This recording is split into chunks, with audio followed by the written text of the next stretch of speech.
Twofinger today. I'm coming here from the rat's nest. It was just a tangle of wires and garbage. On the phone, I'm running my speakerphone through a guitar pickup into a little mini amp so you can hear him talk. Oh, first I was going to say, I like the concept of this video interview thing, because we're on the forum every day, and we're talking to people we would consider friends, and we only see just letters on the screen. It's cool to get to know the people you talk to every day. So, without further ado, I'm going to hand you over to Petey, and he's going to start interviewing me with the questions. Hi, Mike. How's it going? Good. So, what was your first memory where music clicked for you? How old were you? Probably in middle school. I would say like 13 or 14. But yeah, that's about when it started. I would just have my MP3 player and my headphones in just all day, listening to every kind of music you could think of. So what was your first live music experience? Well, being here in the Bible Belt, obviously it was like a Christian rock show. I used to do this thing, skate church, where skateboarders would come to this church and they'd set up ramps and everything, just trying to get the kids into to like the youth groups. And we went to another church to see a music show, so it was all right. What was the last compact disc that you purchased? Oh God, it's been a long time. I remember the last cassette I bought. It was I'm embarrassed to say this, I was young. It was the Limp Bizkit chocolate starfish and hot dog flavored water. And then like maybe a few years later I bought God Hates Us All by Slayer. But yeah, that was the last music I can remember buying. Well, what was the last album that you downloaded? Probably I downloaded all of the DRI, the Dirty Rotten Imbeciles. I downloaded all of that. Maybe it was Dub Side of the Moon, that reggae version of Dark Side of the Moon. What is your least favorite genre of music? Like new country, like Toby Keith and Garth Brooks, all that nonsense. I mean, it has there's musicianship there. I've just grown really tired of it, and the new hip hop, just the stuff where like bitches hoes, money, money, money, just all that. I don't like it. So, what is your favorite genre of music? It's a pretty close call between like surf music and thrash punk, like like Suicidal Tendencies, DRI, and then like Dick Dale, or I'm drawing blanks now on surf music, like Junior Brown. Basically surf and rockabilly and all that. But, yeah. So what was the last concert or live music event that you attended? There was a guy that I made a pedal for, and it was like a clear green glow-in-the-dark pedal, and they rented out a storage building, and it was like in the woods basically, and it was just like a hardcore show. Not really into hardcore music, but I mean it's just going to check out, see my pedal in action. There's not much music around here. Who was your favorite guitar player? Paul Gilbert. Paul Gilbert's from Racer X, right? Yeah, Paul Gilbert. I don't know why he doesn't get more recognition than he does. He's amazing. And then, not to sound like a kiss ass, it's gonna sound like I'm kissing ass, but Dead Astronaut. He's a really talented guitar player. He can just shred. He knows more than I'll ever know about playing guitar. Like his video ambient tapping and stuff, God, that puts me to sleep every time because it's so just great. So, Dead Astronaut and Paul Gilbert. But these are great answers, but I'm still waiting one of the interviews from someone says the magic two words, and I'm waiting to hear the answer to that question. Who impresses you the most with their use of guitar effects? Probably one of the first person to ever buy one of my pedals. I can't think of any like famous musicians that I know. I don't really study famous musicians' rigs and stuff. But there's a guy. He bought me my first couple enclosures and everything. He knew what I was doing was kind of cool. But he set up like a TC Nova. God. Like a volume pedal, a TC Nova, I think a Pog, and like two really transparent dirt pedals, and just with that he can make so many cool sounds. Do you play any instruments? Yeah, I play guitar, and I'm starting to get into bass ever since my my finger chopping accident. It kind of hurts to hit the smaller strings. God help me if I need to get into a G chord. I can't do it. And well, oh, I can totally shred on the kazoo. Like, yeah. You realize I'm not going to give you any sympathy about the finger thing. Oh yeah, I know. Are you or were you ever in a band? No. I've jammed with a few people, but I'm mostly just like a bedroom rocker. I just sit in my chair and play. Have you done any recording? Yeah, but it was pretty primitive. It was just like from my guitar pedals into a Zoom G2, and it was I was just using that as like a preamp. I had it bypassed, but I was just recording straight into my sound card with like no cab stems or anything. But that's about the only recording I've done. Do you have any other hobbies or interests besides do-it-yourself effects? I used to skateboard, and I've always been into making stuff. When I would skateboard, I would make my own skateboards. I would try and replicate the old style where they would just take a plank of wood, shape it, and chop a roller skate in half and mount those on the bottom. I used to try and like make things like that. I got into some like amateur pyrotechnics for a while. Nice. Yeah, I kind of gave that up. It was getting a little dangerous, and I turned 18. What was your very first experience with electronics? I don't know if I didn't really do anything, but the thing that really made it spark, my dad's an electrician, so he knows his way around more electronics than I did. When I think I was in like 3rd grade, there was a little robot thing I made for a school project, and what he did is he wired in a battery, an LED, and a switch, so the robot's eyes lit up, and I just thought that was the coolest thing, and I was like, I'll never be able to know how to do that, but now it's just like child's play. So do you have any formal training or mentoring in electronics? My dad started me off, and then the guys on the forum took me under their wing. I'm just trying to read as much as I can about that. I don't know how much I'm going to get into the actual learning how to design. My brain just can't comprehend it. I've tried. I get the basics, but I'm almost a paint by numbers kind of guy. It's embarrassing to say. So, what was your very first do-it-yourself experience? How old were you? Man.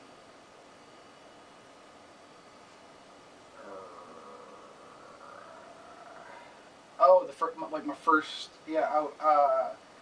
When I was younger, I saw a video about how to make a taser out of a camera, and I did that, and that was a mistake. So, what inspired you to work with do-it-yourself electronics? The lack of money. Definitely, the lack of money. I never could afford all these expensive pedals. Like, you got Strymon selling $300 pedals, and those are my favorites. So, and the opportunity to, like, if I didn't like the pedal after I'm done with it, I could just sell it and make a little money to pay for the hobby. So. Explain the entire process that you use to complete a build. Pretty much, I just get the print out the circuit artwork on my laser printer over here. Iron it on, etch it, drill it, and something stupid I do. I wear a face mask now as I cut the boards to size with my Dremel. I populate it from shortest component to highest. I wire it. I'll make sure it works.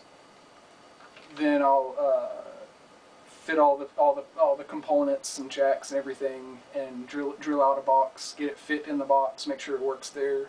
Then I'll disassemble it again, paint the box, do the water slides or whatever I'm doing, and reassemble it, and there we go. What was the easiest build that you've completed? There's two that I would say were the easiest. And one of them was like my first build. I just chose it because the easy components to get. I think I got everything at Radio Shack. It was the Baz Fuzz and the Magnavibe. What was the most challenging build? By far, it was definitely there's two of them. There's the Phase 90 in the 1590A, which that was my first 1590A project. I just jumped into the deep end on that one. And then the tube driver from, I don't know how to pronounce the guy's name, Ars Audio, guy in Italy. His dimensions for this were meant to be CNC'd, but I didn't feel like paying for a machine shop to CNC it, so I just did it all with my calipers. And that was a squeeze, for sure. So how do you deal with challenge and failure? Does it bother you when something is really difficult or it doesn't work out how you planned? I just get out the potato gun. You destroy whatever doesn't work, it's potato gun treatment. Yeah. Well, no, sometimes I'll set it aside and come back with a fresh mind. But just like my first few builds, it was before I even got on the forum where I could ask for help. I just never got them working. Yeah, I never could figure it out. So those are just ones I took off like all the IC chips and just set them out and blast them with a potato gun. So how about some quick do's and don'ts for beginners? Do not mess with camera capacitors. I got hit by I think 370 volts and like 7,000 microfarads, and my heart hurt for a few weeks. I'm embarrassed to say that I don't mess with high voltage capacitors anymore. Do listen to the smarter guys on the forum like RG, Mark Hammer. Listen to them. They know what they're talking about if you can understand what they're talking about. But just safety first. Like if you're working with high voltage, I heard somebody say if you want to hear somebody curse like a sailor, no, it's like you better keep that one hand in your pocket, or you'll learn how a electrician will cuss like a sailor, or something like that. But anyways, you always keep one hand behind your back when you're working with high voltage. That's a do. How about don't work with high voltage? That one works for me. Yeah, that works too, if you're a beginner, yeah. So when you first got started with this stuff, where did you get your parts? Radio Shack. That's the only electronics place I can get around here. And then I would just like cannibalize TVs and old radios and stuff, and I get the parts out of there. And there's one place down the street that sells. They used to have a shop, then they moved to another shop and started selling petroleum products. But they have parts, and I go in there asking for parts, and the two ladies that work there know nothing about electronics. They couldn't tell you a transistor from a resistor from an apple. I asked them one day, I was like, hey, I need some 22 mega ohm resistors. And the lady, it's like, okay, I even wrote it down, 22 mega ohm or 22 m, and she comes back with some 22 ohm resistors, and I just kind of like face palmed, and I was like, no, I meant 22 mega ohms. That's 22 million ohms. And she was like, this sentence will be burned in my memory forever. And she said, sorry, sir, we only have the regular ohms. So that's my struggle here, is either Radio Shack or the We use English, we don't have any of that metric stuff here. Do you have any favorite tools that you use all the time? You know, you wouldn't be able to live without this thing? I could not, I'm grabbing it right now, I could not live without my calipers. When I'm drilling a box, I'm super anal about having everything within like 10th millimeter tolerances. I'm crazy about that.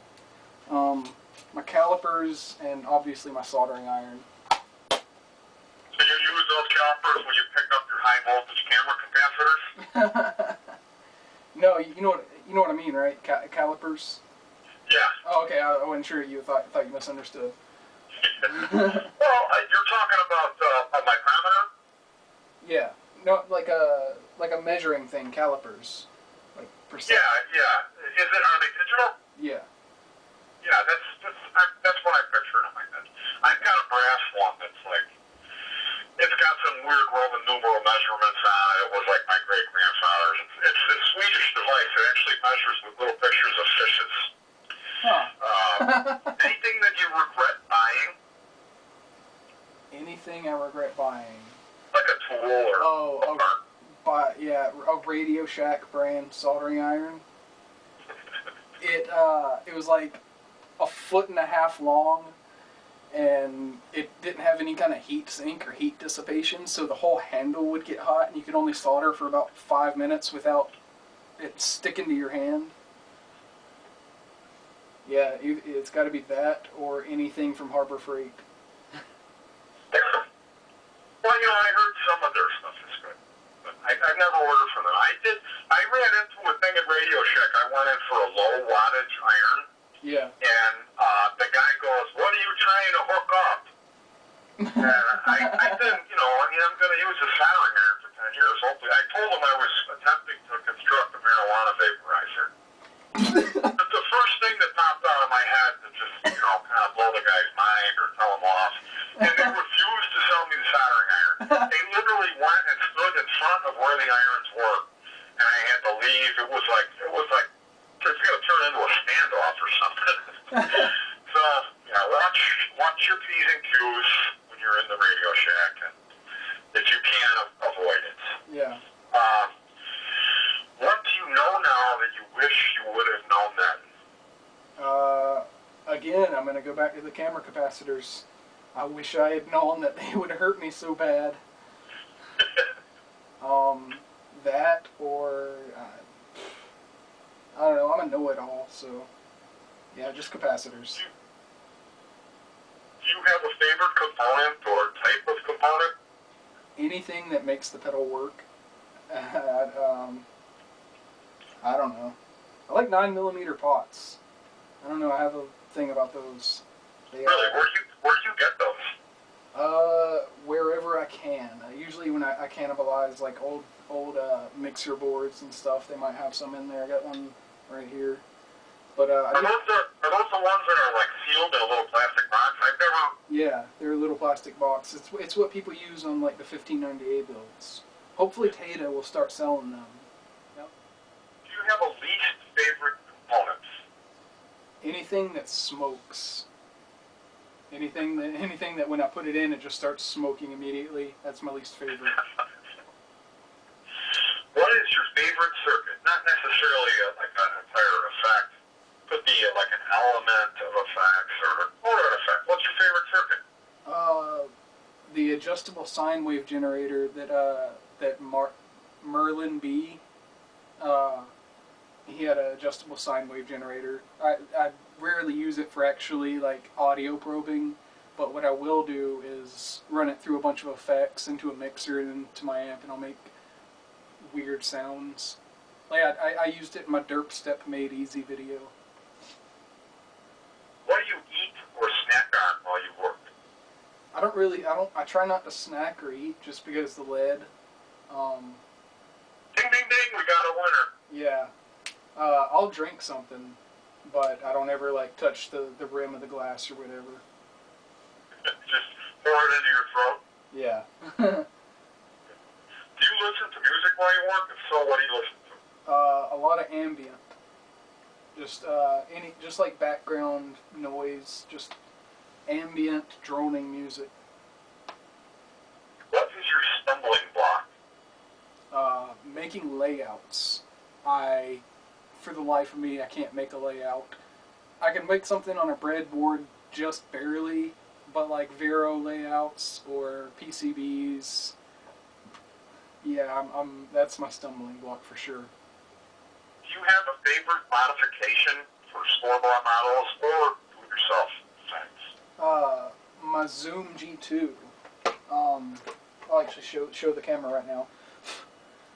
My Zoom G2. There's a bank up and a bank down. It has like 80 effects built in, and the bank up and down banks up 10 effects. I put a little jack on the side, and it runs to a little momentary switch that it'll only go up 10. So instead of hitting the stomp switch 79 times, or however many times, I can just bank up with the foot switch and then do at least 5 foot clicks on the main unit, so I can get to the effect I want. Do you have a favorite instrument in your collection? Oh, I got to show the camera these. It's hard to tell a favorite. It's like picking between your kids. It's either my swirled RG470 with the lights in the pickup. What was that? I can see it through the phone. That swirl is so bright. I was whistling it. Oh man. Either that, or my buddy Aaron, before he went away for a while, he gave me his I think it's like a 1982 Hondo. I know it's Hondo, and it weighs like 30 pounds, but it just looks so cool. It's like an Explorer style with a spider web graphic, single humbucker, and it's just gnarly. Do you have a favorite amplifier? I have a favorite amplifier, but I don't own one. I mean, I don't own it. It's the Fender Twin Reverb. No, the Fender Deluxe. The reissue Deluxe. Takes pedals so well. The preamp is so crystal clear and clean. The reverb on it's perfect for surf. Yeah, it's probably the Fender Deluxe. What is your favorite store-bought effect? Probably it's between like the Digiverb by Digitech or like the Strymon Sky Blue reverb. Probably one of those. What is your favorite complex signal chain or series of effects? I don't really run complex signal chains. I've never really put together like a legit pedal board. Probably just like when I did that sine wave generator video, I just ran that through like a bunch of different pedals, cranked all the way. That's about it. And I think you skipped a question. What is your favorite DIY effect? Oh, sorry about that. Good catch.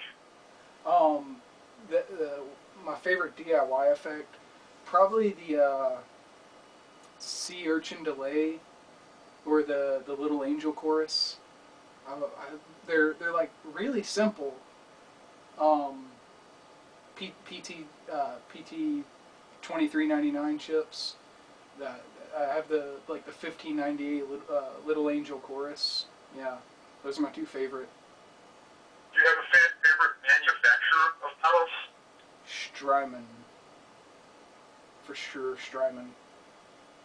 Do you have a person or people in the community whom you look up to, admire, or respect? There's a few few that I consider like friends. Definitely you, because me and you are talking all the time. Jimmy Photon, John Dana, uh, Midway Fair. They've all helped me a lot. So I look up to those guys because they can always tell if I have something wrong. They'll tell me what's wrong with it and help me out. One thing about the community you would change if you could? There's not much I don't like about it. Ban me? Huh? Get me banned? Yeah, that would be. Yeah, that's the first thing I would do. I'm gonna write a handwritten letter. I'm gonna use like a calligraphy pen to make it look legit. And be like, I hereby declare that I want petey twofinger beheaded. How do you feel about mojo? Mojo. Oh God, I've never really had any mojo parts, so I mean it has its place for like if you want to make your. It has its place, but then it doesn't. Mojo is just. It's kind of like saying one capacitor sounds better than the other, or one resistor sounds better than the other. It's like. I don't know. It's. That's when you start getting into like the snobby boutique area. I don't really care about mojo, really. If there was a genie in a bottle who gave away guitar pedals, what effect would he bring you? An XP all, for sure. Good answer. Tell me about the one that got away.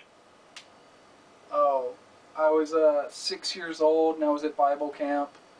This is one girl. We did things in the. Well, I mean, oh, you mean the one that got away? Okay, I know what you mean now. Probably the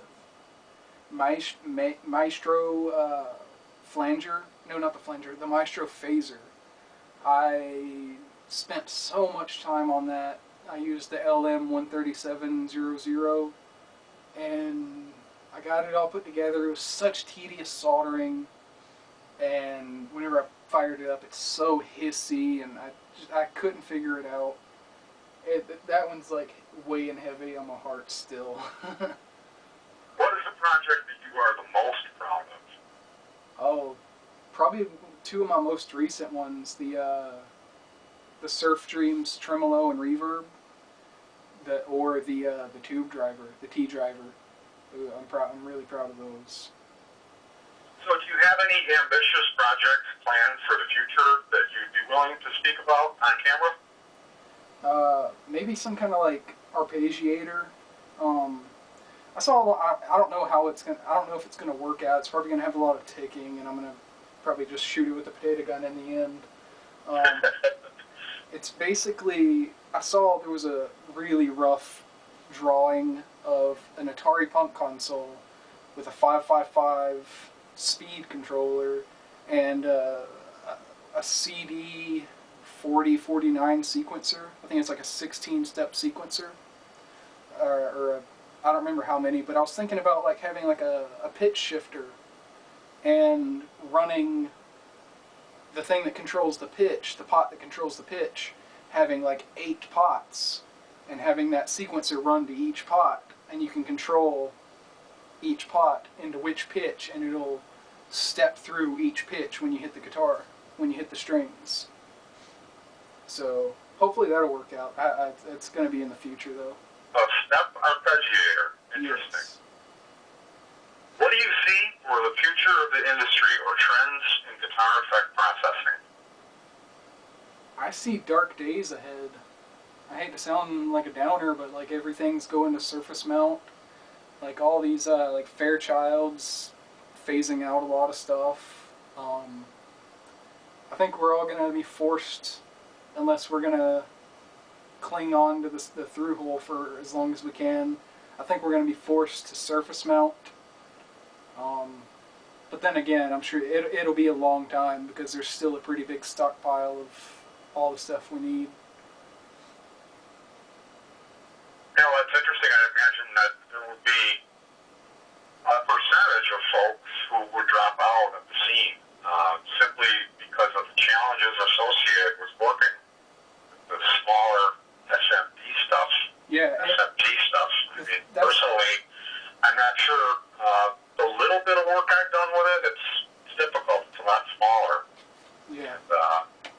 definitely gonna deter the new people. Like someone that wants to get into it, it's gonna deter them because they're gonna see it so small. Like it's gonna deter more people from starting the hobby.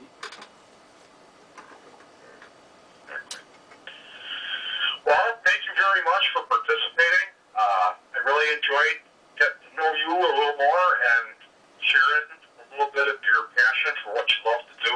This is an exciting time to be doing this stuff. Yeah, it is. And I really appreciated you taking time out to do this interview. So thank you very much, Mike. And I appreciate you doing this whole project. I really like the whole idea of getting to know the people you talk to every day.